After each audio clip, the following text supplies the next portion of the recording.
Hello everyone, कैसे हैं आप सब। उम्मीद करता हूँ कि बढ़िया होंगे और एग्ज़ाम की तैयारी बहुत अच्छे से चल रही होगी आप लोगों की। लास्ट वीडियो में हम लोगों ने जो इंट्रोडक्शन टू जीएसटी से रिलेटेड जो टॉपिक किए थे, जिसमें कि हमने एक पूरे कॉन्सेप्चुअल क्लैरिटी ली थी कि इंट्रोडक्शन टू जीएसटी पार्ट की, और प्लस उसके साथ साथ हमने past year questions plus MQP के सारे questions plus GST plus MCQ जितने भी थे वो सारे हमने उसमें कवर किए थे। तो एक बार आप, उम्मीद करता हूँ कि आपने वो वीडियो देख ली होगी।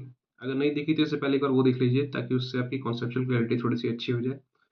आज हम उस सीरीज़ में आगे बढ़ रहे हैं। बेसिकली हमारा सीएमए इंटर का मॉड्यूल 4 तो कवर हो गया था, जिसमें कि बेसिक्स ऑफ जीएसटी है। आज हम मॉड्यूल आगे आने अगले मॉड्यूल के बारे में बढ़ रहे हैं, जिसमें कि फर्स्ट चैप्टर हमारा होता है levy and collection of GST. ठीक है? तो स्टार्ट करते हैं हम लोग। सबसे पहले हम देखें इस चैप्टर में, जैसे नाम से ही पता चल रहा है कि लेवी।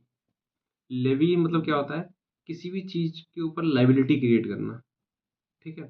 अब levy in collection of GST, तो कलेक्शन का तो मतलब होगा कि कलेक्ट करना, बट लेवी का मतलब क्या होगा? लेवी का मतलब है कि किस टाइम आपकी लायबिलिटी क्रिएट हुई है। जैसे कि जीएसटी की डेफिनेशन अपने आप में डिफाइन करती है कि supply of goods and services. ठीक है? तो टैक्सेबल इवेंट में आपने पढ़ा होगा कि मतलब जीएसटी का जो एक फीचर है कि टैक्सेबल इवेंट का होता है एज एवन the supply is being made. ठीक है? तो उसी तरह लेवी में क्या होता है कि जैसे ही हम लोगों ने सप्लाई की, वैसे ही हमारी लायबिलिटी क्रिएट हो जाती है कि अब हमें जीएसटी पे करना होगा। ठीक है? तो यही मैंने लिखा है कि taxable event for levying GST supply of goods और सर्विसेज। ठीक है? As and when the supply is made taxable event arises. जैसे ही हमारी सप्लाई हुई, वैसे ही हमारी लायबिलिटी क्रिएट हो जाती है टू पे द जीएसटी। अब हम आगे देखते हैं। एक होता है हमारा इंटर स्टेट सप्लाई और एक होता है इंट्रा स्टेट सप्लाई। ये टर्म्स आपने जरूर सुने होंगे कि जीएसटी में कि इंटर स्टेट, इंट्रा स्टेट। अगर ये नहीं सुना तो आप लोग नहीं सुना होगा कि किसी भी इनवॉइस में सीजीएसटी और एसजीएसटी लगा होता है और किसी में आईजीएसटी लगा होता है। तो ये उसी से रिलेटेड है। जैसे इंट्रा स्टेट क्या होता है? जैसे मान लो मैं हूँ यूपी में और एक कोई है एमपी में। ठीक है? अब अगर मैं यूपी में बैठा हूँ, मैं हूँ नोएडा में, और मैं यूपी के ही किसी लखनऊ में किसी बंदे को मैं कोई प्रोडक्ट सप्लाई करता हूँ। ठीक है? तो मैं क्या कर रहा हूँ, with in the boundary of that particular state, यानी कि यूपी के अंदर ही मैं सप्लाई कर रहा हूँ गुड्स। तो ये क्या होता है? Intra state. और यही अगर मैं यूपी में बैठा हूँ, मैं नोएडा में हूँ, मैं अगर किसी एमपी के बंदे को अगर कोई गुड्स सप्लाई करता हूँ या सर्विसेज देता हूँ, ठीक है, तो ये क्या हो जाएगा? Outside the boundary of the state में सप्लाई कर रहा हूँ, तो यहाँ पे हो जाएगा, इसे बोलेंगे intra state, sorry inter state, जो कि ये है। ठीक है? फिर से मैं एक बार समझाता हूँ।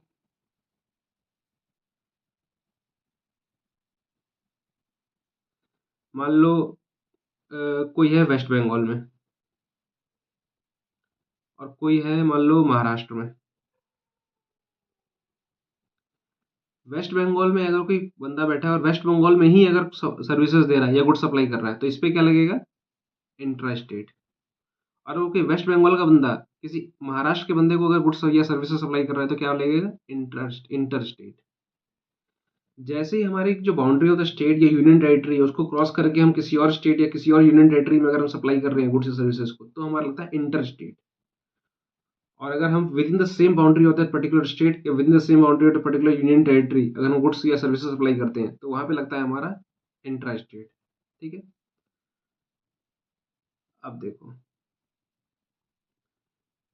जहां पे अगर इंट्रा स्टेट लगेगा, यानी कि यूपी का प्रोडक्ट लखनऊ से नोएडा सप्लाई हो रहा है, तो यहाँ पे जो इनवॉइस होगा उस पे वहां पे लगेगा सीजीएसटी और एसजीएसटी। ठीक है? और यही चीज अगर मैं यूपी से एमपी में ट्रांसफर कर रहा हूँ, सप्लाई कर रहा हूँ गुड्स एंड सर्विसेज, तो यहाँ पे हो गया ये इंटरेस्टेड, और इंटरेस्टेड जब भी लगता है तो वहां पे क्या होता है? आईजीएसटी लगता है। ठीक है? तो देखो, पढ़ते हैं। सप्लाई ऑफ गुड्स और services with in the same state और यूनियन टेरिटरी, तो यहाँ पे लगेगा इंट्रा स्टेट, कि हमने उसी पर्टिकुलर स्टेट और या यूनियन टेरिटरी के बाउंड्री के अंदर हमने अपने प्रोडक्ट्स को, गुड्स या सर्विसेज को सप्लाई किया है। तो वहाँ पे हमारा इंट्रा स्टेट लग जाता है, जहाँ पे हमें सीजीएसटी और एसजीएसटी लगाना पड़ेगा इक्वल प्रोपोर्शन में। अगर अगर हमारा 18% अगर रेट है उस प्रोडक्ट पे, तो 9 हमारा लगेगा।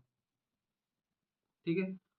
उसके बाद अगर इंटरेस्ट रेट क्या है, इंटरेस्ट रेट मैंने फिर बताया आपको, यूपी का हूँ मैं और एमपी में सप्लाई कर रहा हूँ, outside the boundary of my state, या फिर outside the boundary of particular union territory में अगर सप्लाई कर रहा हूँ, तो वहाँ पे आईजीएसटी लगेगा, उसे बोलेंगे इंटरेस्ट रेट, वहाँ पे आईजीएसटी लगेगा।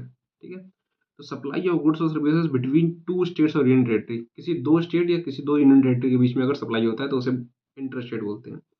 इम्पोर्ट ऑफ गुड्स और सर्विसेज, इम्पोर्ट ऑफ गुड्स और सर्विसेज मतलब कि हमने कोई कोई गुड्स या सर्विसेज हमने इंपोर्ट कराए हैं आउटसाइड इंडिया से, अगर हमने इंपोर्ट कराया है कोई सामान या कोई सर्विसेज, तो उस पर क्या लगेगा, आईजीएसटी। अब ऐसा लगता क्यों है, अगर मान लो कि अगर मैं यूपी का हूँ और मैं यूपी में ही अगर मैं सेल कर रहा हूँ, ठीक है, तो इस पे कंट्रोल किसका होगा, यूपी गवर्नमेंट का होगा। ठीक है। और अगर मैं यूपी से अगर एमपी में सेल कर रहा हूँ, तो यहाँ पे दो स्टेट का कंट्रोल होगा, तो इसलिए यहाँ पे दो स्टेट का कंट्रोल होगा तो वहाँ पे कॉन्फ्लिक्ट हो सकता है, तो इसलिए हमारा सेंट्रल गवर्नमेंट आता है, तो इसलिए हम यहाँ पे लगाते हैं आईजीएसटी। ठीक है। उसी तरह इंपोर्ट ऑफ सर्विसेज क्या होता है, इंपोर्ट मान लो हमने कोई बाहर अपने इंडिया से बाहर से कोई कोई प्रोडक्ट गुड्स या सर्विसेज इंपोर्ट करवाया है, तो इस पे कंट्रोल किसका होगा, सेंट्रल गवर्नमेंट का, सेंट्रल गवर्नमेंट का जहाँ पे लगता है वहाँ पे क्या होता है, आईजीएसटी। ठीक है। उसी तरह सप्लाई ऑफ गुड्स और सर्विसेज बाय और एसईजेड, अब एसईजेड क्या होता है, स्पेशल इकोनॉमिक जोन बनाए जाते हैं जहाँ पे कुछ बेनिफिट्स दिए जाते हैं, जहाँ पे आप कंपनी स्टैब्लिश करते हो, तो वहाँ पे या वहाँ से अगर कोई गुड्स या सर्विसेज सप्लाई हो रहे हैं, तो उस पर आईजीएसटी लगेगा। क्यों, क्योंकि उस पर सेंट्रल की थोड़ा सा कमांड होता है। ठीक है। फिर any supply which is not an interested supply, और ऑब्वियसली बात है, अगर कोई इंटरेस्टेड सप्लाई अगर कोई कोई स्टेट अगर के बीच में नहीं कोई डिफाइन कर पा रहा था कि इंटरेस्टेड है क्या है, तो भैया फिर इसे आईजीएसटी लगाओ, इसे इंटरेस्ट रेट मानो। ठीक है। तो यहाँ तक हमने दो चीज़ें समझ ली कि हमारा इंटरेस्ट रेट क्या होता है और इंटरेस्ट रेट क्या होता है। इंटरेस्ट रेट क्या होता है, अगर with in the same boundary Lucknow का माल नोएडा में, तो इंटरेस्ट रेट सीजीएसटी और एसजीएसटी लगेगा। और अगर यूपी लखनऊ से अगर महाराष्ट्र में मुंबई में अगर सप्लाई हो रहा है गुड्स और सर्विसेज, तो इंटरेस्ट रेट हो जाएगा और वहाँ पे लगेगा आईजीएसटी। ठीक है। उसके बाद जो रेट ऑफ जीएसटी क्या होता है, मान लो रेट ऑफ जीएसटी क्या लगेगा, रेट ऑफ जीएसटी हमेशा रिकमेंडेशन किसकी लगेगी, जीएसटी काउंसिल की। जीएसटी काउंसिल हमने लास्ट क्लास में पढ़ा था, क्या होता है कि एक कमेटी होती है जिसमें चेयरमैन होता है यूनियन फाइनेंस मिनिस्टर, उसके बाद फिर यूनियन मिनिस्टर ऑफ रेवेन्यू होते हैं, फाइनेंस होते हैं मेंबर्स, और स्टेट के भी जो मेंबर्स होते हैं वो होते हैं उसके मेंबर्स। ठीक है। वो लोग रिकमेंडेशन देते हैं कि आपका रेट क्या होगा, कौन कौन से गुड्स को एग्जाम करेंगे, लेकिन फाइनल जो है वो अप्लाई कौन करेगा, government, means central government, on recommendation of GST council. ठीक है। ये कई बार क्वेश्चन आ जाता है कि रेट ऑफ जीएसटी कौन फॉर्मुलेट करता है, तो government on recommendation of GST council, ये चीज़ आपको याद रखनी है। ठीक है। उसका जो मैक्सिमम रेट ऑफ जीएसटी है, ठीक है, वो क्या होता है, अगर हम सीजीएसटी की बात करें 20%। ठीक है। आप लोगों को ये पता होगा कि सीजीएसटी एक्ट और एसजीएसटी एक्ट अलग होता है। ठीक है। हर स्टेट का अपना अपना एसजीएसटी एक्ट होता है। तो जो मैक्सिमम रेट होगा, और ये चीज़ भी आपको पता होनी चाहिए कि सीजीएसटी प्लस एसजीएसटी दोनों इक्वल प्रोपोर्शन में होते हैं। अगर मान लो मैंने अभी आपको बताया था कि अगर 18% आपका रेट है, तो 9% सीजीएसटी होगा, 9% एसजीएसटी होगा। ठीक है। तो मैक्सिमम जो सीएसटी रेट हो सकता है वो क्या होगा, 20%। ये चीज़ आप हमेशा याद रखना, कि आपका जो मैक्सिमम जो होगा ना रेट, वो होगा आपका 20%। क्या चीज़, सीजीएसटी। ये एमसीक्यूज में आते हैं कभी कभी। उसके बाद आते हैं हमारा टॉपिक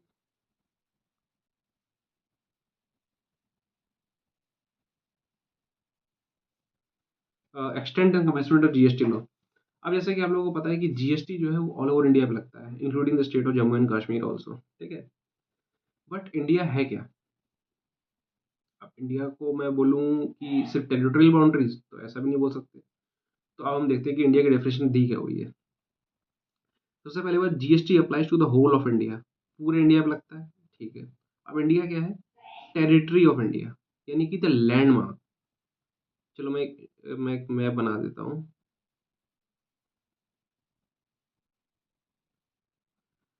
मेरे डायग्राम में मत जाना प्लीज, मैंने इसको बस। ठीक है। तो टेरिटरी ऑफ इंडिया है हमारा, यानी कि जो हमारा जो लैंड मास है, ये हमारा इंडिया होगा।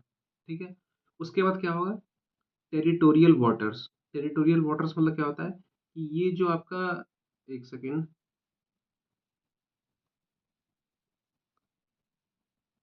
ये जो आपका एरिया है ना, ये है समुद्री एरिया, सी। तो इसके अंदर कभी भी याद रखना कि जो हमारी जो ये जो लैंड मास है इसको हम नापते हैं किलोमीटर्स के बेसिस पे, बट जो सी है इसको हम नापते हैं नॉटिकल माइल्स के बेसिस पे। ठीक है।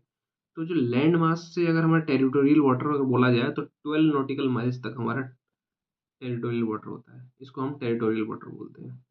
और 1 nautical miles is equal to कितना होता है, 1.85 किलोमीटर। ठीक है।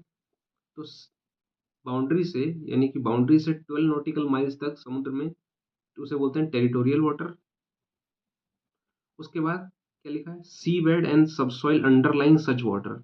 Sea bed and subsoil underlying such water, इस 12 नॉटिकल माइल्स के नीचे जितना भी समुद्र का जो स्थल है वो भी हमारा इंडिया है। ठीक है। उसके बाद कॉन्टिनेंटल सेल्फ। कॉन्टिनेंटल सेल्फ क्या होता है, इस 12 नॉटिकल माइल्स से, यहाँ से मतलब जहाँ से 12 नॉटिकल स्टार्ट हो रहा है, यहाँ से 24 नॉटिकल माइल्स जो होगा वो होगा कॉन्टिनेंटल सेल्फ। ठीक है। उसके बाद क्या है, EEZ, एक्सक्लूसिव इकोनॉमिक जोन। ये यहाँ से बाउंड्री से 200 किलोमीटर्स तक होता है। ठीक है, आपका EEZ, यानी कि बाउंड्री से 12 kilometre nautical mile territorial water, boundary से 24 नॉटिकल माइल्स आपका कॉन्टिनेंटल सेल्फ, और बाउंड्री से 200 नॉटिकल माइल्स आपका EEZ हो गया। तो ये सारे इंडिया में कवर हो जाते हैं। उसके बाद 12 नॉटिकल माइल्स के अंदर जो सीवेड है ये भी हमारा कवर होता है। ठीक है। अब उसके बाद क्या कह रहा है, the air space above it's territory and territorial water. ये जो टेरिटोरियल वाटर है ना, ये 12 नॉटिकल माइल्स, इसके ऊपर का जो एयर स्पेस है ये भी हमारा इंडिया है। ठीक है। तो यहाँ तक होपफुली आपका कवर हो। मैं एक बार दोबारा बोलोगे तो मैं समझा देता हूँ। 12 nautical miles territorial water, 24 nautical miles continental self, और 200 नॉटिकल माइल्स EEZ। ये सारा इंडिया होता है। 12 नॉटिकल माइल्स तक का ऊपर का एरिया जिसमें स्पेस वो भी इंडिया है, और 12 नॉटिकल माइल्स के नीचे का एरिया सीवर्ड्स, ये सब ये भी इंडिया है। और ये लैंड तो है ही हमारा इंडिया। ओके। तो इंडिया की डेफिनेशन होपफुली आपको समझ में आई हो। ये अक्सर ये MCQ में पूछ लेते हैं कि व्हाट इज कि टेरिटोरियल वाटर्स कहाँ तक होते हैं, या सी, या ये कॉन्टिनेंटल शेल्फ कहाँ तक होता है, इंडिया कहाँ तक है, ये सारी चीज़ें MCQ में आपसे पूछ सकते हैं। So please be aware of that only. उसके बाद हम आते हैं meaning and scope of supply, सबसे हमारा मेन इंपॉर्टेंट टॉपिक। ठीक है। Wait a second. Meaning and scope of supply, ये हमारा सबसे इंपॉर्टेंट टॉपिक है इस चैप्टर का। ठीक है। ये हमारा कवर हुआ है सेक्शन 7, जिसको हम सेक्शन 7 में ये हमारा डिफाइन किया गया है। अब इसके अंदर हमारा सबसे इंपॉर्टेंट चीज़ क्या है, किसी भी चीज़ को हम सप्लाई कब बोलेंगे, जब हमारा वो सप्लाई ऑफ गुड्स, 3 चीज़ हमारी फैक्टर पूरी होनी चाहिए। सबसे इंपॉर्टेंट क्या है, वो गुड्स सर्विसेज के लिए होना चाहिए, उसमें एक कंसिडरेशन होना चाहिए, और वो बिजनेस या बिजनेस से रिलेटेड होना चाहिए। ठीक है। मान लो मैं मान लो मैं एक चेयर बेचता हूँ। ठीक है। तो मैं एक चेयर बेचता हूँ, मैं मेरे को उसके कंसिडरेशन भी मिलना चाहिए। मैं उसे कंसिडरेशन फ्री में मैंने तो नहीं किसी को दिया, और वो मैंने बिजनेस के उस नेचर में उसे दिया हो, सप्लाई किया हो, तो उसे मैं सप्लाई बोलूँगा। ठीक है। तो सप्लाई इंक्लूड्स थ्री, मतलब basic 3 factors. First one is it should be of the goods and services, it should be for the consideration, and it should be in the course or the furtherance of business, means regular nature of the business में ये होना चाहिए। ठीक है। तो ये तीनों factor अगर होंगे तो हमारा सप्लाई होगा। ठीक है। अब सेक्शन 7 में सबसेक्शन 1 में क्या कहता है कि all forms of supply of goods और services or both such as lease, sale, transfer, barter, exchange, licence, rental, disposal made to or agreed to be made for a consideration by a person in the course or furtherance of business.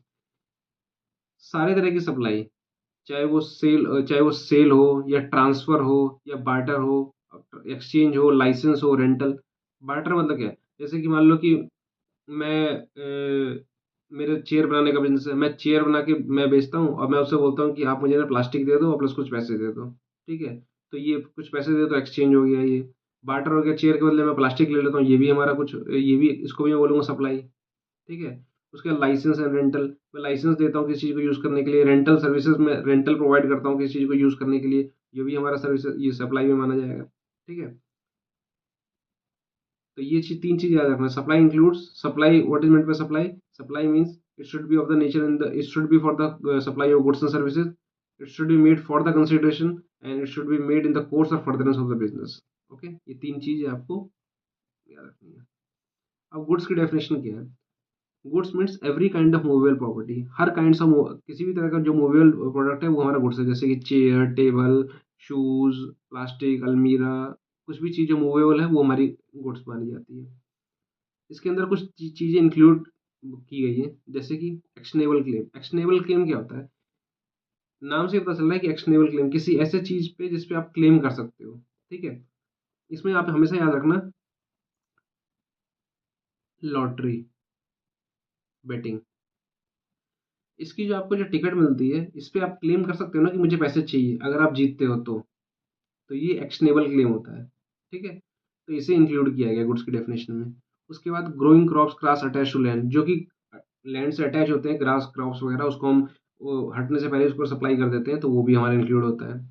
इसके बाद हमें इसमें से कुछ हटाया गया है कि गुड्स की डेफिनेशन नहीं होती क्या, मनी एंड सिक्योरिटी। अगर मैं मान लो मैं, मेरे पास अगर 10 रुपये है, मैं किसी को अगर सप्लाई करता हूँ तो वो मैं, वो गुड्स की डेफिनेशन तो मानी नहीं जाती ना फिर। ऑब्वियस ही बात है, आप अगर जनरल माइंड भी लगाओ तो। ठीक है, तो जीएसटी आप एक जनरल माइंड से भी देखोगे ना तो ये आपको समझ में आ जाएगा, कोई ऐसा कोई हार्ड एंड फास्ट रूल नहीं है इसके अंदर। ठीक है, तो goods means every kind of movable property, includes what, actionable claim. Actionable claim means mind में क्या याद रखना है, बैटरी, बेटिंग और lottery.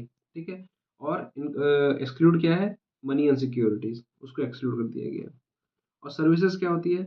Other other than goods, जो भी है वो सर्विस है, सिंपल। उसके बाद हमारा आता है कंसिडरेशन। कंसिडरेशन क्या होता है?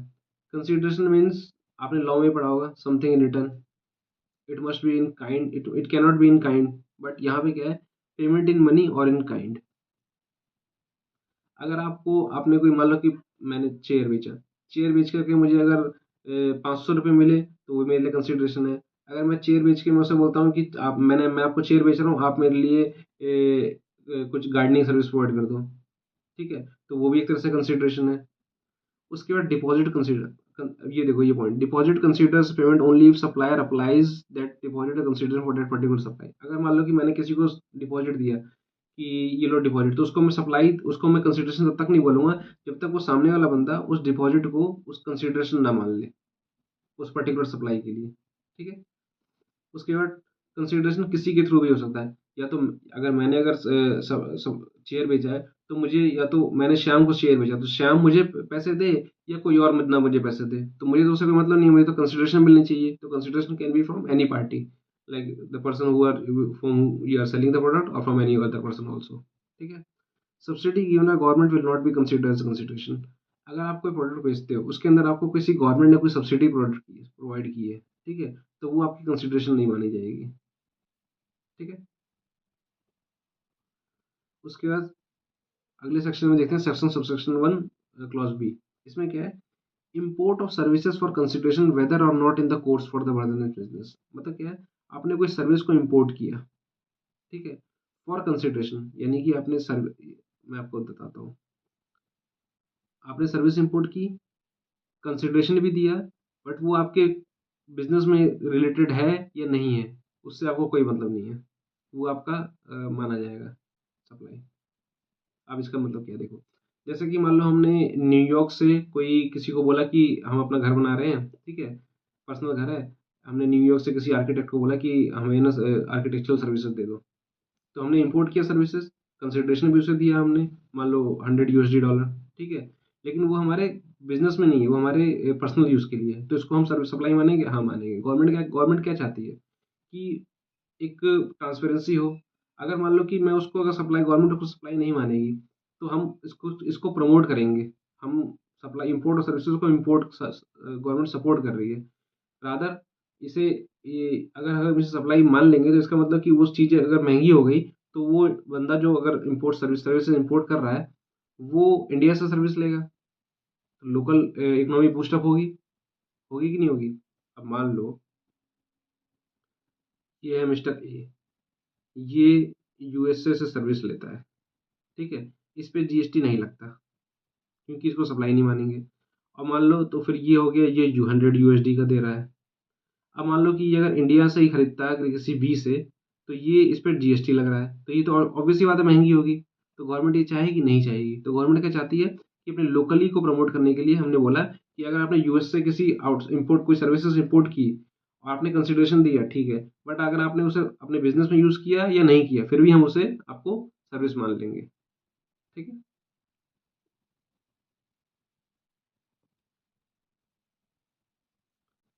देखो, उसके बाद सेक्शन 7 सबसेक्शन 1 क्लॉज सी, इसमें शेड्यूल 1 की बात की गई है। इसमें क्या है कि activities to be treated supply even if made without consideration. कुछ ऐसे एक्टिविटीज हैं जिनको सप्लाई बोलेंगे, अगर वो कंसिडरेशन के बिना भी अगर की हुई है तो उसे सप्लाई बोलेंगे, ठीक है? इसके अंदर सबसे इंपॉर्टेंट है ये वाला पॉइंट, परमानेंट ट्रांसफर और disposal of assets without on which ITC has been availed. ये क्या है? देखो, मान लो ये श्याम लिमिटेड है, इसने इसके पास एक कंप्यूटर है, ठीक है? इसने ये कंप्यूटर खरीदा था 10,000 का। इस पे इसने इसने जीएसटी पे किया था 1,000, मैं एजम्पशन ले रहा हूँ, तो टोटल इसने 11,000 दिए। इस 1,000 को इसने अपनी आईटीसी क्लेम किया होगा, हाँ क्लेम किया होगा। क्यों? क्योंकि इसने बिजनेस के लिए खरीदा है, आईटीसी क्लेम किया होगा। अब इसने क्या किया, इसको किसी और को ट्रांसफर कर दिया विदाउट कंसिडरेशन। मान लो इसे इसे किसने मतलब किसी और को भी दे दिया, मान लो अपने एम्प्लॉयज़ को दे दिया या अपने घर लेके चला गया है या कुछ भी कर लिया, ठीक है? या मान लो ये जल गया या कुछ हो गया, ठीक है? तो अब गवर्नमेंट क्या बोलेगी कि आईटीसी हमने आपको क्यों दिया था, ताकि आप इसको आगे बेचोगे तो आप इस आईटीसी को एडजस्ट करोगे। अगर ये आगे बेचता किसी को तो वहाँ से ये टैक्स लेता उनसे, तो मान लो उनसे 1200 टैक्स लेता तो आईटीसी यहाँ से 1,000 क्लेम करता तो 200 रुपीज़ टैक्स पेमेंट करता। बट इसने क्या किया, इसने आगे सेल आउट ही नहीं किया, ठीक है? तो गवर्नमेंट ने फिर भी इसको आईटीसी 1,000 रुपये का दे दिया, तो यानी गवर्नमेंट के लिए तो ये नुकसान हुआ ना। आप खुद सोच के देखो कि गवर्नमेंट ने बोला कि ठीक है, आपने 1,000 रुपये जब टैक्स पे किया था उस टाइम, चलो हमने आपको आईटीसी दे दिया, तो आप जब आप आगे इस सामान को बेचोगे ना, तो आप वहाँ से जो उससे टैक्स लोगे उसमें से आईटीसी आप एडजस्ट कर लेना, ठीक है? होपफुली आपको आईटीसी का भी कॉन्सेप्ट समझ में नहीं आएगा, बट आगे वाले लेक्चर्स में जब फर्दर चैप्टर्स हम करेंगे उसमें आईटीसी है तो मैं आपको समझाऊंगा डिटेल में। बट यहाँ पे आप समझो कि 10,000 का हमने जब परचेज किया था तो हमने 10,000 का प्रोडक्ट था, इस पे 1,000 रुपये जीएसटी था, तो 11,000 हमने पे किया था। अब हम गवर्नमेंट ने बोला कि इस 1,000 जो आपने जीएसटी पे किया है इसको आप आईटीसी क्लेम कर सकते हो, इनपुट टैक्स रेट क्लेम कर लेना, ठीक है? तो हमने उसको आईटीसी क्लेम कर लिया अपनी बुक में। अब हमने किस लिए गवर्नमेंट ने दिया था कि अगर मैं आगे इसको मान लो कि मैं 15,000 का बेचूंगा तो उसपे मैं अगर 1,500 टैक्स लूँगा, तो मैं गवर्नमेंट को एक्चुअली में कितना दूँगा, 1,500 लेस 1,000 लेस तो 500 मैं टैक्स गवर्नमेंट को दूँगा। लेकिन ऐसा तो हुआ नहीं, मैंने तो सेल किया नहीं, वो प्रोडक्ट मेरे बुक से हट गया। तो ऐसे केसेस में गवर्नमेंट क्या कहती है कि हम इसको भी मान लेंगे कि ये सप्लाई है। जिस प्रोडक्ट पे आपने आईटीसी क्लेम किया हुआ है और वो प्रोडक्ट आपने अगर बिना सेल आउट किए उसको डिस्पोज ऑफ कर दिया या ट्रांसफर कर दिया या कुछ भी कर दिया बिना कंसिडरेशन के, तो उसको हम मान लेंगे कि इसको आपने सेल आउट ही किया है, ठीक है? अदरवाइज क्या होगा, लोग आईटीसी अपनी बुक्स में ले लेंगे और बिना कंसिडरेशन के लोगों को इधर से उधर सामान देते रहेंगे, बोलेंगे हमने सामान बेचे नहीं, हमारे तो गुड्स ही नहीं है। तो अल्टीमेटली गवर्नमेंट को इससे नुकसान होगा कि गवर्नमेंट तो सबको आईटीसी दे रही है, वो अपने और सब क्लेम कर रहे हैं लेकिन आउटपुट टैक्स बन ही नहीं रहा, ठीक है? उसके बाद हमारा ये पॉइंट आता है, wait a second, supply with related person और डिस्टिंक्ट पर्सन। रिलेटेड पर्सन क्या होता है कि कोई भी जैसे आपसे रिलेटेड है, जैसे मान लो कि आपका कोई फैमिली मेम्बर हो गया या कोई भी रिश्तेदार हो गया या आपके शेयर होल्डर्स हो गए, ठीक है? तो उसको भी अगर आप ट्रांसफर करते हो विदाउट एनी कंसिडरेशन तो भी आपका सप्लाई माना जाता है। मान लो कि ये ए लिमिटेड है, ये बी लिमिटेड है, ये है स्वाति। स्वाति के बाद इसके भी 35% शेयर है और इसके भी 35% शेयर है। तो अल्टीमेटली क्या देखा जाएगा कि ए और बी जो है रिलेटेड पर्सन है। ठीक है, अब ए और बी के बीच में कोई भी ट्रांजेक्शन होगी तो उसको हम सप्लाई मान लेंगे विदाउट कंसिडरेशन भी अगर होगी तो। ठीक है, अब डिस्टिंक्ट पर्सन क्या होता है? डिस्टिंक्ट पर्सन, ठीक है, देखो मैं यहाँ बताता हूँ। जीएसटी में मान लो कि ये है यूपी, ये है एमपी, इंडिया। जीएसटी में तो आपको पता है कि हर पर्टिकुलर पर्सन को रजिस्टर कराना जरूरी है, जो कि टैक्सेबल सप्लाई करता है उसको रजिस्ट्रेशन लेना मैंडेटरी है। ठीक है, अगर मान लो कि कोई एक और हर स्टेट में आपको सेपरेट रजिस्ट्रेशन लेना जरूरी है। ठीक है, मान लो ये श्याम लिमिटेड है। श्याम लिमिटेड का क्या है, यूपी में एक है यूनिट और एक यूनिट इसकी एमपी में है। दोनों में इसने सेपरेट रजिस्ट्रेशन ले रखा होगा, ऑब्वियस सी बात है, क्योंकि अलग हर स्टेट में आपको सेपरेट रजिस्ट्रेशन लेना पड़ता है। अगर ये अपने यूपी के यूनिट से कोई सामान अगर एमपी के यूनिट में ट्रांसफर करता है तो इसको हम बोलते हैं ये ट्रांसफर बाय डिस्टिंक्ट पर्सन हो गया। ठीक है, मान लो कि यहाँ से कोई यहाँ पे मान लो ये इलेक्ट्रॉनिक्स की दुकान है, तो यहाँ से ये लोग इलेक्ट्रॉनिक्स का सामान इसका अपने इस वाले शोरूम में मतलब ट्रांसफर करते हैं, तो इसको बोलते हैं स्टॉक ट्रांसफर। ठीक है, तो इस स्टॉक ट्रांसफर को भी हम सप्लाई मानेंगे। ठीक है, दूसरा केस क्या आता है?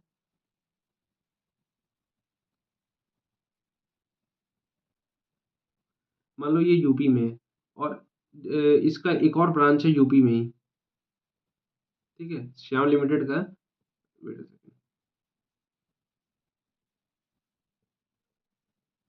यूपी में ही श्याम लिमिटेड के दो ब्रांचेस हैं, एक ये और एक ये अनरजिस्टर्ड है और ये रजिस्टर्ड है।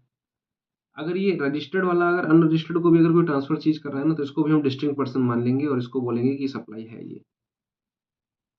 ठीक है, यानी आप समझ गए, अगर कोई सेम यूनिट अपने किसी अलग स्टेट में भी अगर रजिस्टर्ड है और उसको भी अगर ट्रांसफर स्टॉक ट्रांसफर कर रहा है तो उसको हम डिस्टिंक्ट पर्सन बोलेंगे और उसको सप्लाई मान लेंगे। ठीक है, उसको ये नहीं बोलेंगे कि ये तो मेरा ही यूनिट है, मैं तो अपने ही एक एक घर से दूसरे घर में ट्रांसफर कर रहा हूँ, नहीं। बट गवर्नमेंट की नज़र में आप एक रजिस्टर्ड स्टेट से दूसरे रजिस्टर्ड स्टेट में ट्रांसफर कर रहे हो तो इसको हम सप्लाई मानेंगे। ठीक है, दूसरा क्या है कि अगर एक ही स्टेट में अगर एक रजिस्टर्ड है और एक अनरजिस्टर्ड है और अगर रजिस्टर्ड अपने अनरजिस्टर्ड को ट्रांसफर कर रहा है तो वो भी हम डिस्टिंक्ट पर्सन की कैटेगरी में इसको सप्लाई मानेंगे। ठीक है,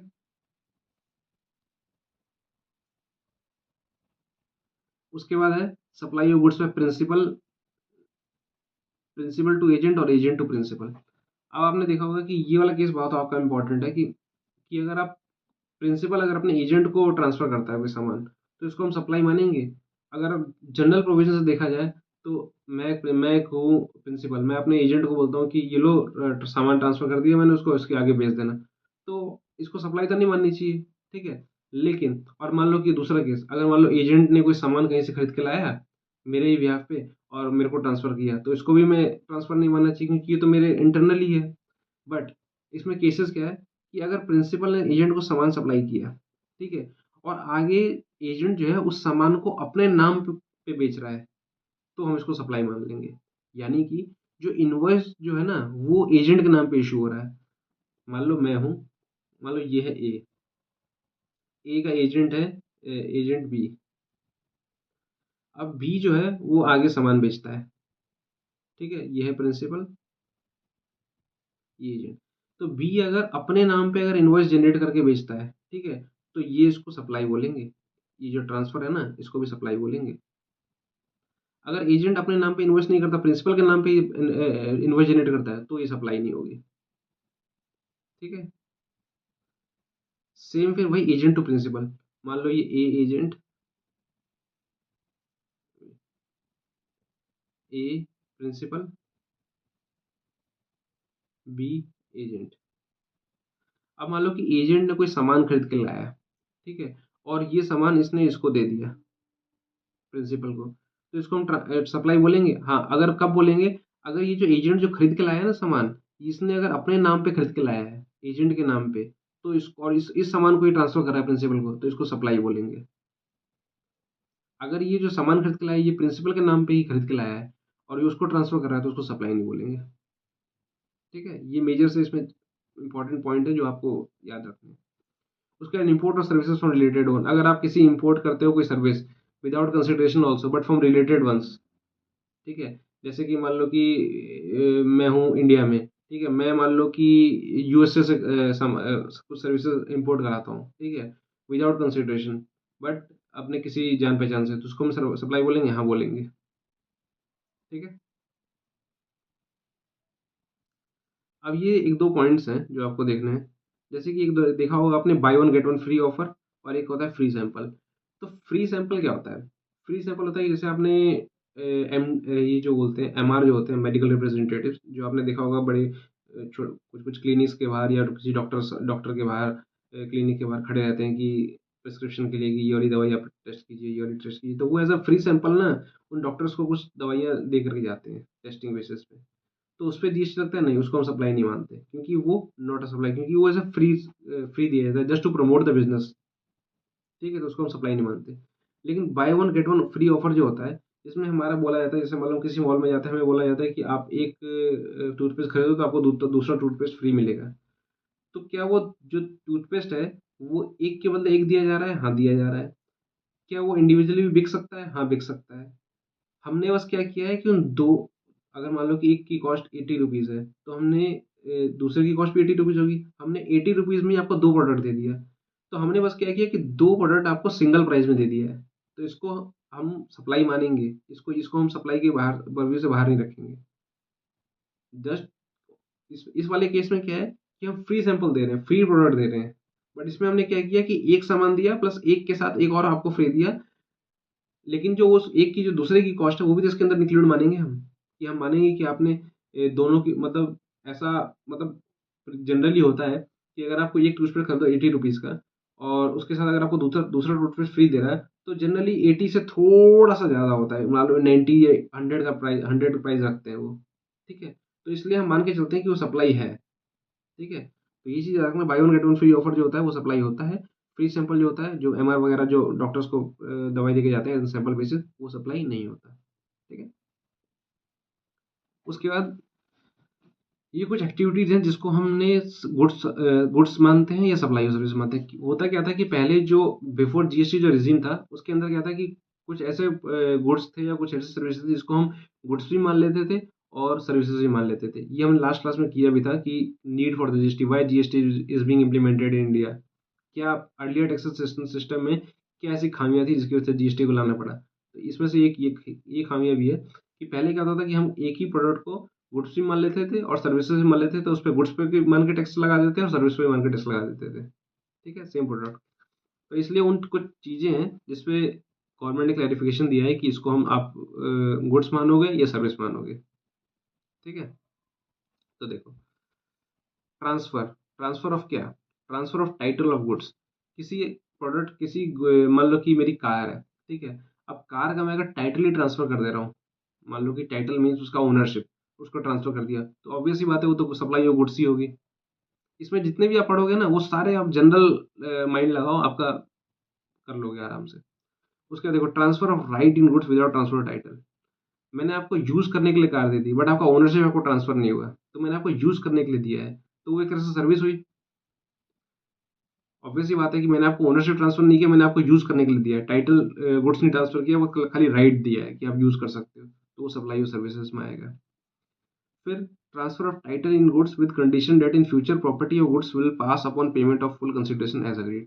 मान लो मैंने आज आपको टाइटल इन गुड्स ट्रांसफर कर दिया और मैं आपको वो एग्रीमेंट करा लिया कि फ्यूचर में कभी मैं आपको इतने रुपए दे दूंगा तो आप मुझे ये चीजें वापस कर दोगे। ठीक है? तो इसको हम क्या बोलेंगे? Supply of goods. ऑब्वियस सी बात है, क्योंकि टाइटल ऑफ गुड्स ट्रांसफर हो गया तो टाइटल ओनरशिप ट्रांसफर हो गई, ओनरशिप ट्रांसफर हुई तो फिर इसका मतलब मैंने उसको मालिकाना हक दे दिया उसको, तो मालिकाना हक दिया तो फिर सप्लाई ऑफ गुड्स हुआ। अगर मान लो कि मेरे पास मेरी कार है, मैं अपनी कार को बोलता हूँ कि ये मेरी कार है लेकिन मैं आपको यूज़ करने के लिए दे रहा हूँ 1 महीने के लिए। तो ऑब्वियस सी बात है कि मैंने इसमें कोई ओनरशिप ट्रांसफ़र नहीं की, तो इसको मैं सप्लाई ऑफ गुड्स बोल ही नहीं सकता, ये सप्लाई ऑफ सर्विसेज़ हुई, कि मैं उसको सर्विस दे रहा हूँ कि यूज़ कर ले। ठीक है? फिर आता है land and building. Any lease tenancy to occupy land, ठीक है। कोई लीज, मान लो कि सिंपल सी बात है कि अगर मान लो कि कोई मेरा एक मैं हूँ एक मैरिज हॉल वाला, मैं अगर कोई लैंड या कोई प्रॉपर्टी मैं लीज पे लेता हूँ कि आने वाले 10 साल के लिए 15 साल के लिए मैं इसको यूज करूंगा for marriage functions and all, तो इसको हम क्या बोलेंगे, सप्लाई ऑफ सर्विसेज। ऑब्वियस सी बात है, because ownership is not yet transferred for that particular land, ठीक है। उसके बाद ट्रीटमेंट और प्रोसेस। ट्रीटमेंट और प्रोसेस मतलब नाम से पता चल रहा है कि किसी चीज़ पे हम कुछ काम कर रहे हैं, ठीक है। अब ट्रीटमेंट और प्रोसेस ऑन अदर गुड्स, मान लो कि मैं रॉ रॉ कपड़ा खरीद के लाता हूँ, यानी कि कपड़े का मटेरियल जो होता है, और मैं उसको एक टेलर के पास देता हूँ, बोलता हूँ कि आप इसको ना शर्ट बना करके इसमें बटन लगा करके और इसको मुझे दे दो। तो मैंने उसको क्या किया, मैंने एक जॉब वर्क का काम दिया उसको। तो इसको मैं क्या बोलूँगा, उसको मैं सप्लाई सर्विसेज बोलूँगा। वो मुझे कोई गुड्स थोड़ी दे रहा है, वो तो मुझे वो अपनी सर्विसेज के लिए चार्ज करेगा। जो उसने उस सर्विसेज, जो मैंने उसको रॉ कपड़ा दिया था, उस पे वो अपनी सिलाई करेगा, अपने बटन लगाएगा, अपना टाइम स्पेंड करेगा और फिर वो मुझे प्रोडक्ट वापस कर देगा as an readymade garment shirt. तो वो हो गया supply of services, job work बोलते हैं इसको। इस पे आगे आपका एक बहुत बड़ा एक क्लैरिफिकेशन भी है, इस पे टॉपिक बहुत वास्ट एक्सप्लेन किया गया है, उसमें भी हम करेंगे जॉब वर्क के बारे में, ठीक है। उसके बाद गुड्स गिवन और taken for use. Goods given या फिर टेकन फॉर यूज, पता हमने किसी को बोल दिया कि मेरे पास एक मिक्सर मशीन था, मैंने बोला कि ये आप ले जाओ, इसको यूज करो, या फिर मैंने उसको यूज करने के लिए लिया, तो ऑब्वियसली बात है सप्लाई और सर्विसेज है। एक चीज याद रखना, ट्रांसफर टाइटल ओनरशिप है तो ट्रांसफर ना होना, इसको गुड्स नहीं मानेंगे, ठीक। Transfer of goods before winding of a business to another. अब ये क्या है, मान लो मेरी कंपनी में थोड़ा लॉस हुआ या मेरा मन नहीं है, मेरे मतलब सारे जितने भी हैं बच्चे वगैरह वो सारे यूएस चले गए, तो मैं भी अब अपना बिजनेस वाइंड अप करके यूएस जा रहा हूँ। तो बिजनेस वाइंड अप कर रहा हूँ, तो जिसमें जितने भी सामान है वो मैं किसी और को ट्रांसफर करूंगा, ऑब्वियस सी बात है। तो जो मैं ट्रांसफर करूंगा तो फिर ये क्या होगा, ये सप्लाई ऑफ गुड्स होगा कि सर्विसेज होगा? सप्लाई ऑफ गुड्स होगा, बिकॉज मैंने अभी आपको क्या बताया था, एक चीज आप याद रखना कि ओनरशिप अगर ट्रांसफर हो गई तो फिर वो गुड्स माना जाएगा। इसमें क्या होगा, अगर जब मैं अपना बिजनेस बंद करके मैं जा रहा हूँ और मैं किसी और को दे रहा हूँ, ठीक है, तो सारा सामान ट्रांसफर हो रहा है उसको, तो वो सप्लाई ऑफ गुड्स होगा, ठीक है। उसके बाद हम आते हैं renting of immovable property. Renting, नाम से पता चला कि रेंटिंग, रेंटिंग मीन्स ओनरशिप है नॉट येट ट्रांसफर्ड, सो ये सप्लाई ऑफ सर्विसेज होगा। Construction of complex building and structure, ठीक है। Complex building and structure construction, ठीक है। मान लो कि कोई बिल्डिंग है या फिर कोई कॉम्प्लेक्स है, उसका मैं कंस्ट्रक्शन करवा रहा हूँ, तो कंस्ट्रक्शन करा रहा हूँ तो उसमें कोई सर्विसेज दे रहा हूँ। मान लो कोई मिस्त्री है, कोई लेबर है, उस पे वहाँ पे काम कर रहे हैं, तो वो लोग सर्विसेज प्रोवाइड कर रहे हैं, तो ये एक तरह से सर्विस हुई, गुड्स तो हुआ नहीं। इसमें जितने भी पॉइंट्स हैं, आप अगर जनरल माइंड लगाओगे तो फिर आपका आराम से आप कवर अप कर लोगे। उसका देखो, टेम्पररी ट्रांसफर और परमिटिंग यूज और engagement of an industrial property. Temporary transfer permitting use मतलब किसी टेम्पररी ट्रांसफर किया, वही मान लो कि कोई वेडिंग हॉल दे दिया यूज करने के लिए, ठीक है, उसको भी सप्लाई सर्विसेज बोलेंगे। फिर डेवलपमेंट कस्टमाइजेशन आईटी सॉफ्टवेयर, ठीक है। मान लो कि मैंने किसी को बोला कि मेरा एक ऐप बना दो, उसको फिर उसमें आप मेंटेन करो उसे, उसमें ये चीज़ें उसमें ऐड कर दो, अबाउट होम पेमेंट के ये कर दो, उसको कस्टमाइज कराया, तो ये भी सप्लाई सर्विसेज हुआ, गुड्स तो हुआ नहीं, ऑब्वियस सी बात है। नॉन कम्पीट एग्रीमेंट, मैंने मान लो किसी को बोला कि मैं आपको हम दोनों एक एग्रीमेंट कराते हैं कि मैं इस एरिया में सामान बेचूंगा, आप दूसरे एरिया में सामान बेचोगे, तो मैंने उसको एक एग्रीमेंट कराया कि आप इस एरिया में कम्पीट नहीं करोगे मेरे साथ, तो ये भी एक तरह से सर्विसेज हुई, गुड्स तो हुआ नहीं। उसके बाद composite supply. Composite supply means क्या, कि अब हम आगे आगे पढ़ेंगे भी कंपोजिट मिक्स सप्लाई। इसमें क्या होता है कि वर्क्स कॉन्ट्रैक्ट, वर्क्स कॉन्ट्रैक्ट मतलब कि मान लो कि किसी बिल्डिंग को कंस्ट्रक्शन कराने के लिए मैंने उसमें सीमेंट का काम करवाया, मैंने ईंटों ईंटों का काम करवाया, मैंने छत का काम करवाया, लाइटिंग का काम करवाया, तो वो सारी चीज़ें क्या होती है, सप्लाई सर्विसेज, ठीक है। उसके बाद हमारा आता है एक ये नेगेटिव लिस्ट बोलते हैं इसको, सेक्शन 7 सबसेक्शन 2 क्लॉज ए। ये नेगेटिव लिस्ट, इसमें क्या है कि कुछ चीज़ें इसमें डिफाइन की गई हैं जैसे हम मतलब सप्लाई मतलब मानते ही नहीं उसको, माने उसको मतलब सप्लाई की डेफिनेशन से बाहर किया गया, ठीक है। कुछ कॉमन चीज़ें जो आपको याद रखनी है, services by employee to employer employment. कोई अगर एम्प्लॉय अपने एम्प्लॉयर को कोई सर्विसेज प्रोवाइड कर रहा है, जैसे कि मान लो कि कोई एक इंसान है जो किसी कंपनी में काम करता है, वो अपने एम्प्लॉयर के लिए उसे हायर किया गया है कि आप ये अकाउंटिंग एंट्री करोगे, और वो अकाउंटिंग एंट्री करके उसको अपने एम्प्लॉयर को देता है, तो वो तो एम्प्लॉयमेंट के उसमें है, तो इसलिए उसकी कोई इसे उसे सप्लाई नहीं मानेंगे। सर्विसेज बाय एनी कोर्ट और ट्राइब्यूनल, इसमें याद रखना गवर्नमेंट अपने आप से तो कभी जीएसटी अपने चार्ज करेगी नहीं, इसलिए उसने अपनी सारी सर्विसेज को नेगेटिव लिस्ट हटा दिया गया। जैसे कि देखो सर्विसेज बाय एनी कोर्ट और ट्राइब्यूनल, सर्विसेज अगर कोई कोर्ट या ट्राइब्यूनल दे रहा है तो कैसे, जैसे कि आपके केस सॉल्व करते हैं, आपको बहुत सारे मान लो कोई वो देते हैं कुछ, आपकी रिजॉल्व करवाते हैं, तो सारे कोर्ट और ट्राइब्यूनल के जितने भी होते हैं उसे सप्लाई नहीं मानते। Functions perform by MP MLA, वही सरकारी लोग हटा दिए गए। सर्विसेज ऑफ फ्यूनरल वुनरल और सेरेमोनियलियम इंक्लूडिंग ट्रांसपोर्ट, अब किसी को दफनाना या फिर जलाने वलाने वाला जो कार्यक्रम होता है, क्रियाक्रम, उस चीज़ों को भी नेगेटिव लिस्ट में किया गया, उसको भी हम जीएसटी की मतलब नेगेटिव लिस्ट में हटा दिया गया उसको।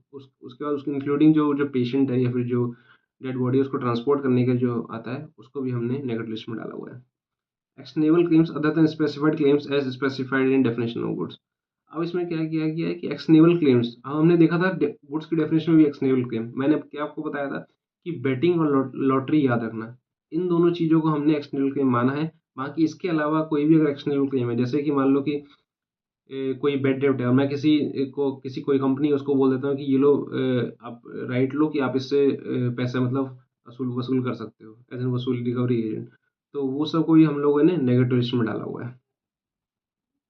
ठीक है, अब हमारा आता है composite supply and mix supply, तो इस पे क्वेश्चन आता है, तो आपको बस पता होना चाहिए कि ये सेक्शन 8 के अंदर कवर होता है ये। ठीक है, सेक्शन 7 हमारा सप्लाई की डेफिनेशन, जिसके अंदर 3 चीज़ें, supply of goods and services, it should be for the consideration, and third it should be in the course or furtherance of the business. ठीक है, उसके बाद हमारा सेक्शन 8 में composite supply and mix supply. Composite supply क्या होता है, इसमें कि two or more taxable supply naturally bundled, one of which is taxable supply. Simple सी चीज़, आपको इसको एग्जांपल से याद रखना है, मोबाइल एंड चार्जर, मोबाइल और चार्जर दोनों साथ में ही आएंगे, कभी भी चार्जर को आप अलग अलग अलग नहीं आ सकता। ठीक है, तो प्रिंस अगर आप मोबाइल और चार्जर खरीदते हो तो मोबाइल के साथ चार्जर आपको देगा ही देगा, ऑब्वियस सी बात है। या फिर मोबाइल और बैटरी ले लो, चार्जर हटाओ, मोबाइल और बैटरी, बैटरी कभी भी आपको बिना बैटरी के आपको मोबाइल मिलेगा नहीं मिलेगा। ठीक है, लेकिन बैटरी भी अलग टैक्सेबल गुड्स है, टैक्सेबल प्रोडक्ट है, और मोबाइल भी अलग टैक्सेबल प्रोडक्ट है, लेकिन इन दोनों को हम नेचुरली बंडल है, इसको हम अलग करके तो नहीं बेच सकते। अगर आप देखो तो आप मोबाइल से अगर बैटरी हटा दो तो आप बेच बेच सकते हो, नहीं बेच सकते। तो ये क्या है, नेचुरली बंडल्ड है, इसे आपस में ही नेचुरली ही से बंडल होकर के ही आगे सप्लाई होना है, प्लस दोनों टैक्सेबल प्रोडक्ट है। ठीक है, और इसके अंदर जो प्रिंसिपल सप्लाई है वो क्या है, मोबाइल। ठीक है, तो रेट जो लगेगा वो किसका लगेगा, प्रिंसिपल सप्लाई का, उस पे भी, बैटरी पे भी। ठीक है, तो कंपोजिट सप्लाई याद रखना, माइंड में हमेशा याद रखना, मोबाइल और बैटरी, मोबाइल बैटरी अलग अलग प्रोडक्ट होते हैं बट इसको एक साथ ही बेचा जाता है आगे। और जो प्रिंसिपल सप्लाई क्या है, मोबाइल, तो रेट जो लगेगा वो प्रिंसिपल सप्लाई का लगेगा। मिक्स सप्लाई क्या होता है, वही गिफ्ट हैम्पर, माइंड में याद रखना, गिफ्ट हैम्पर। दिवाली में जो गिफ्ट हैम्पर मिलते हैं, जिसमें चॉकलेट, टेडी बियर, आपके फ्लावर्स, ये सारी चीज़ें बंडल में ला करके एक आपको मिक्स दिया जाता है सप्लाई। तो उसमें क्या होता है कि हर इंडिविजुअल प्रोडक्ट जो है, चॉकलेट, फ्लावर्स, टेडी बियर, वो अलग अलग बिक सकते हैं और बिकते भी हैं। नेचुरली बंडल तो होते नहीं है, उसको हम लोग बंडल बनाते हैं। ठीक है, तो ये नेचुरली बंडल नहीं होते, इंडिविजुअल सप्लाईज होती है। ठीक है, और इसके और जब हम जैसे मान लो चॉकलेट है 10 रुपये का, टेडी बियर है 20 रुपये का, और फ्लावर है 20 रुपये की, तो अल्टीमेटली इसका प्रोडक्ट प्राइस 50 होना चाहिए, बट इसको हम कितने में बेचते हैं, 100 रुपये में बेचते हैं ना, ऑब्वियस सी बात है। तो इसके अंदर जो टैक्स रेट लगेगा वो क्या लगेगा, जो सबसे हाईएस्ट इसका जो रेट है, मान लो कि चॉकलेट पे है मान लो 5%, और आपका फ्लावर्स पे मान लो कि 12%, और आपका जो टेडी बियर उस पर 18% है, तो आपका जो पूरे 100 में जो आपका क्या होता है, टेडी बियर, एक सेकंड,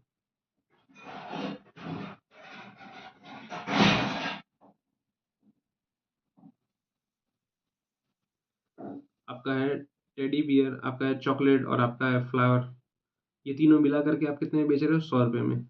ठीक है, तो अब जो जीएसटी रेट लगेगा वो किस पे लगेगा, मान लो इसका है 5%, इसका है 12%, और इसका है 18%, जो 18% रेट लगेगा सब पे, यानी कि 100 पे 18% का रेट लगेगा। ठीक है, तो कंपोजिट सप्लाई मिक्स सप्लाई में डिफरेंस क्या है, कि नेचुरली बंडल होता है मोबाइल और बैटरी, ये मिक्स सप्लाई क्या होता है, इसे हम बंडल बनाते हैं और फिर इसे बेचते हैं, तो इस पर जो हाईएस्ट आर्टिकल जो रेट होगा, जिस जिस जिस आर्टिकल पे हाईएस्ट रेट होगा वो अप्लाई होगा। ठीक है, तो आज के लिए बस इतना ही। अब लेवियन कलेक्शन और जीएसटी में हमने सप्लाई पढ़ लिया, सेक्शन 7, सेक्शन 8 पढ़ा, composite supply and mix supply, India की डेफिनेशन पढ़ी, जीएसटी इंटरेस्ट रेट पढ़ा। अब आने वाली क्लासेस में हम क्या करेंगे, रिवर्स चार्ज, ये कंपोजिशन लेवी, और जो बाकी और जो accident supply, zero rate supply, ये सारी चीज़ें वो पढ़ेंगे। ठीक है, तो अब नेक्स्ट क्लास में मिलते हैं। बाकी अगर आपने इंट्रोडक्शन और जीएसटी वाला टॉपिक नहीं देखा तो उसे भी आप देख लेना। ठीक है, और इस चैनल को लाइक, सब्सक्राइब और शेयर भी कर देना अपने नीडी फ्रेंड्स के साथ, और लाइक तो ज़रूर कर देना। ओके, और आप अगर आपको नोट्स चाहिए तो आप इंस्टाग्राम चैनल जो है मेरा, वो भी मैं लिंक इसमें नीचे में डाल दूंगा डिस्क्रिप्शन में, उस पर भी ऐड हो जाना।